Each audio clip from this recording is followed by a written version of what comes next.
Bible club on the farm, Mom? Yep, we had Bible club on the farm. We had it in the kitchen. The kids would get off the school bus and they would come into our kitchen and we would have a Bible club.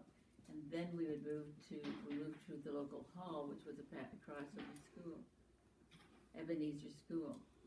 And one day the teacher of Ebenezer School came over to my house, I think at lunchtime, because she wanted to pray to receive Jesus as her Savior. Wow. She left the class.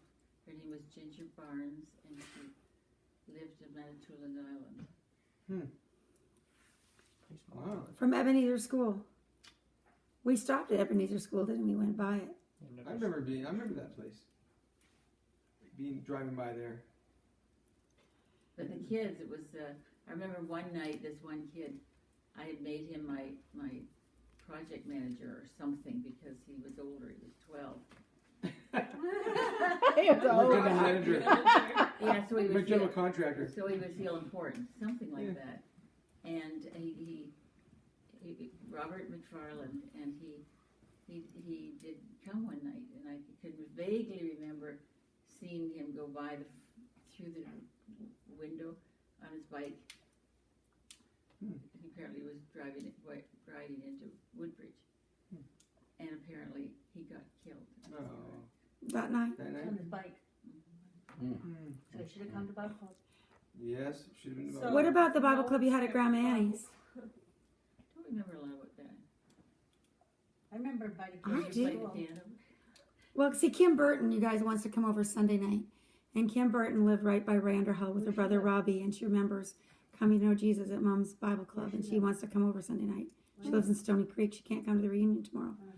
But what did you do in 1 hour, child evangelism? In 1 hour, what did you do? It was excellent. It was child evangelism, and they had a prayer. They prayed for the missionaries. A missionary story. I still have the program at home, actually, and I still have the names of these kids Wow. in my pile with my Notes. notes. The ones from the Things that I farm. saved, yeah. And sometimes I'll just go through them and pray for them, those that are still living. I remember one worked up in the Northwest Territories. Yikes. And Jean was up there one time with Uncle Elmer, and they were talking to him. His last name was, I forget. And he said this is way up here, right? We're here. And he said he still had the Bible. He got a Bible club. Then his sister's name was Shirley. And I remember he died, and we were at his funeral in Ontario. And she was telling us that was the only church she ever got was the Bible club. So you never know when you take a kid to something, whether that might be the only thing you ever heard about Jesus or whatever. So you had a Bible club in that little cottage, that little farmhouse, that little farm cottage, or Grandma Annie's house? At our little cottage house corner. And then also at Grandma Annie's at 23 Shady Lawn Court. So they'd come running down the road from our little elementary school, at least 10 to 20. You'd have a Bible story, a missionary story, snacks. Grandma would make the cookies. I don't remember 20. You know, I think Grandma would make oatmeal cookies. somewhere in heaven there's probably a book with all the names of all the people that Grandma Margaret has impacted in her lifetime. That's gonna be a book with a lot of pages. All of us. A lot of pages. That's amazing. And we never know who. I'm hearing about some people now, and it's like, God, just make me a positive influence for you wherever I go. And we never know. Well, my grandparents was built into my life. Like, you know, I'm a believer today because I went to a summer camp where I was saved, but my grandparents paid for me to go to that camp, and my parents. It was my grandparents that went to church every week. My parents didn't. They were raised in Christian homes, but then they never really continued following. And so it was my grandparents that had that influence on me. Your grandma and your grandpa equally, or your grandpa more? Well, both sides. My grandparents are both sides. Although more on my mom's side because we saw them more when I was growing up. My dad's side of the family just didn't see my grandparents as much. Yeah. Well, it was certainly a testimony last Saturday that singing those hymns around the piano. Yeah. That was That beautiful. whole side of the family has come to the Lord since the 1980s. Like they weren't until I was 20. None of them knew the Lord. They grew all my aunts were all raised in Christian homes. My Aunt Ruth was fine, but the rest just kind of drifted away. And then Grace did? no, Grace is fine too. No. Grace is fine, but everyone Angela else, didn't. all my cousins though. Your cousins, not the aunts, except for Esther. Esther, Used to yeah. work. Esther never came. No. Who But taught? anyway, that whole side of the That's a whole family story. just That's so great. all It's amazing. Time. Yeah. Who here has taught Sunday school or camp counselor? Oh, yeah, sure. I'm a teacher, I'm pretty sure that counts. That counts. It's But we way don't over the have- top. They hardly have Sunday school anymore. Even at Chartwell, it'd be interesting to know how many kids are in the Sunday school. Maybe Oh, they don't a have time. dozen? Well, Our I church do a has it up Bible until club in the grade public 6. schools, Yeah, and it's it's done. under We Salvation did, Army. yes. You can still do that in the Yes, States? it's amazing. Excellent. It's Excellent. Salvation Army is the Checking in what time. over it, but we go into the schools and it's amazing. 1st through 5th grade, and it's so boring actually. I mean, when I first got involved in it, I thought, I can't believe these little kids will sit here after sitting at school all day. They come in their classroom and they get a water bottle and a little bag of cookies, and they'll sit there for an hour, and they don't. It's not a lot of. It's not like Vacation Bible School. It's not fun and jumping up. They'll sing a few songs, but it is a strict curriculum that you have to adhere to. But it is amazing. But they really have terrible homes.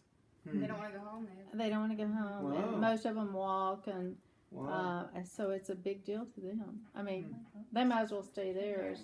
Wow. When you see some of the people that pick them up, Yeah, in and the it's just cooler. pitiful. My But yeah, it's in the really back. So open Jimmy, now. But we always say, Fridge. put in tomorrow. Yeah. Put in tomorrow. That You fridge? know? Get what tomorrow? Michael, grab me a spray. They could cut it off. Right, These schools right. invite us Drink in water. now because There's Really more thinks that water is in the garage. free Grab a actually. case of water. Yeah. and put Yeah. it in my Logan, I garage. That's wonder true. if you remember both Michael, there's a Sunday whole school case in the and garage, Bible grab club it. and things like that. I had a great Sunday By the school garage class. door to the right. I did. Going up Briarwood, we had a tight knit group of guys. Grew up going to Briarwood, which was the church that was associated with the school that we went to. So it was a lot of the same guys I went to That's school great. with, but at the same time, it Do you was, keep in touch? Do you keep in touch with those guys? There's 3 of them, Yeah. 2 Bring and the a whole third, place in. but that are really close. That I'm really close with. Michael, grab me a spray. Yeah, they're both in Birmingham, but Get shoes on. There's Get my spraying. see others Get from them time to sprayed. time. Are they all married? Don't have Thank you. shoes on. Those 2 are, yeah. Scratching her now. That's a good influence, Michael. I think an important age was 6th grade. Like, Really?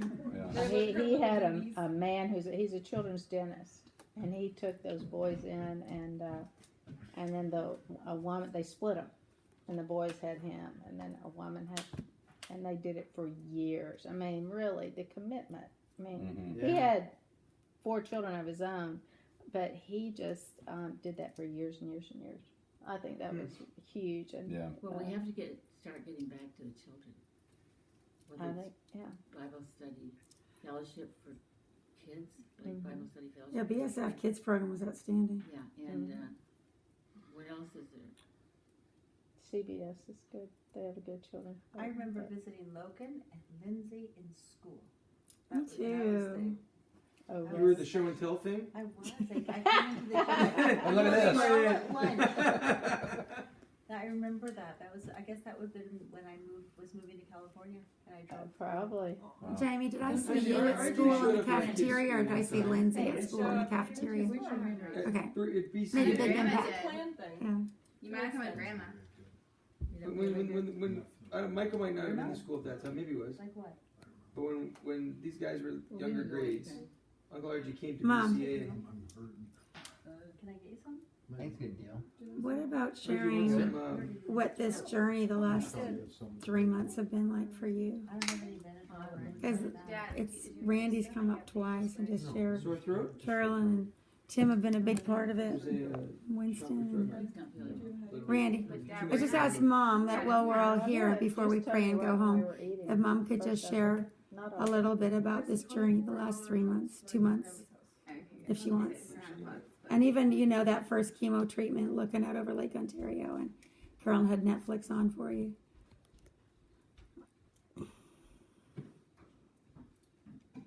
Oh, that was good. No, whatever you'd like to share, because I think it's pretty impactful.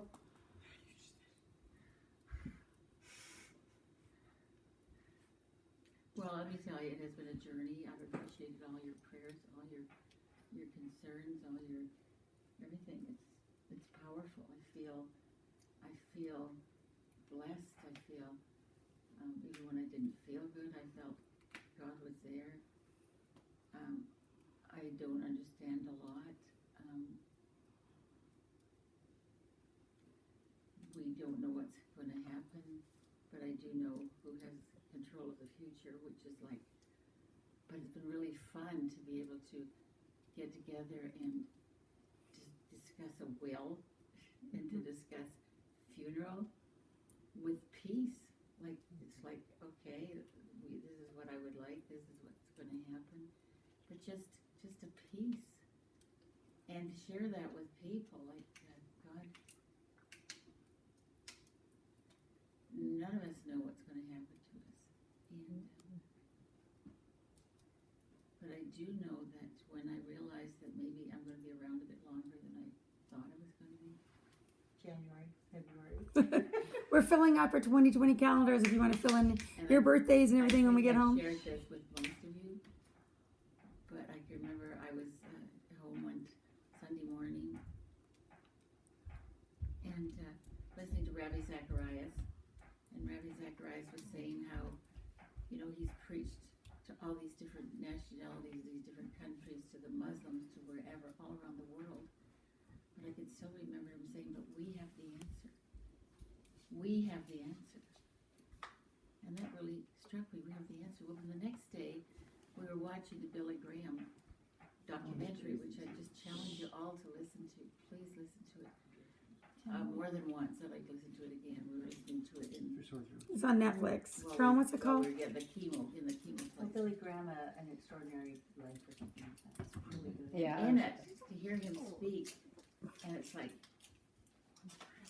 he said the same thing hundreds of thousands of times. It's the same thing. Like Rabbi Zacharias said, we have the answer. Billy Graham said the same thing. Same message, time after time, and it was like, yeah, and it was like, you know, we've got to be able to give a reason for the hope that's within us. What do we believe? Can I tell you as a Muslim what I believe so that you will understand? Can I tell you as a Sikh? Can I tell anybody what I believe? Tim, do you remember that? It was Zen and Andrecision and you and I down at the pool 2 years ago. And we then said we need to be able to get a testimony, a 2-minute testimony, a 5-minute testimony, a 10-minute testimony. I still remember that so clearly. We need to write it down. We need to be able to say it like that. We need to know. And I don't think a lot of us are ready to share. This is what I believe. Can I tell you what I believe so that you will want to have what I have? Yeah. And I don't think we ever did. So there I challenge again. Me, just write it down. Whether it's in our will, whether you want a piece of gum? Yeah, how's the halls? What? He has something for a start with them. Yeah, I'm dry. By the way, I'm very dry. Oh. So What a way to say it, Grandma. Give her some alcohol. yeah. So that really challenged me, and I thought, well, maybe. And then when I gave the talk, there was 25 or how many people were at our house that afternoon at the sing-song, and I was sharing this with them, and it was like, you know, I had people come up after and say, you know, well, I'm with you. Let me know when you're going to have a testimony time. We'll get our testimonies together and we'll share it. So we need to do more of this. Do you want to record your own testimony for your own memorial service, or do you want somebody else to talk? Well, no, not tonight. No, but you remember that lady at the Ladies Christian Women's Club, and she was talking, although it was really hard to hear her. And it was, yeah. I went up to her because it was so bang on. It was just her whole life. Like, she was just this gentle spirited lady who'd lived an amazing life, and she was just sharing her whole testimony. It was a lot of work to put that together. I said, why don't you record that? Then you can speak it. You know, she thought, I've never thought